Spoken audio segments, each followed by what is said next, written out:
ఈ రోజైతే మనం పోతారంలోని లొంకరామేశ్వర స్వామి గుడికి పోతున్నాం. హలో హాయ్ అందరికీ జై శ్రీరామ్. ఈరోజు పోతారంలోని గుడికి దగ్గరికి పోతున్నాం. ఇప్పపెల్లి ఊరైతే వచ్చేసినాం. ఇప్పపెల్లి ఊర్లోకైతే వచ్చేసినా ఇప్పుడైతే మనం ఒక అద్భుతం చూసాం. మన శివాజీ మహారాజ్ ధన్యవాదాలని. ఇప్పపెల్లి ఊరు వాళ్లకు ఇక పోతారంలోకైతే వచ్చేసినాం. ఇక్కడ బడి దగ్గరికెళ్ళి చక్కగా పోవాలి. మళ్ళీ రోడ్డును చూస్తే భయం అవుతుంది, మొత్తం బురదలెక్కున్నది. గుడి దగ్గరికైతే వచ్చేసినా ఇక్కడ గుట్ట మీదైతే మల్లన్న స్వామి గుడుంది. మళ్ళీ మన గురువుగారైతే మనకు దర్శనమిచ్చారు. గుడి దగ్గరికొచ్చినాం. మొత్తం బట్టలైతే తడిచిపోయినాయి.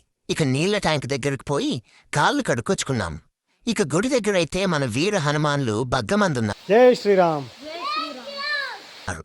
ఇప్పుడైతే దేవునైతే దర్శించుకున్నాం. మీరు కూడా దర్శించుకోండి. కామెంట్లో అయితే ఓం నమః శివాయ అని రాయండి. మన గురువుగారైతే ప్రసాదం తింటున్నారు. ఇక్కడ ఒక వాటర్ ఫాల్ ఉంది. మీకు నెక్స్ట్ వీడియోలో వాటర్ ఫాల్ వీడియో మళ్ళీ చూపిస్తా. ఇక పైన ఉన్న గుడి దగ్గరకైతే వెళ్తున్నాం. కొత్త గుడి.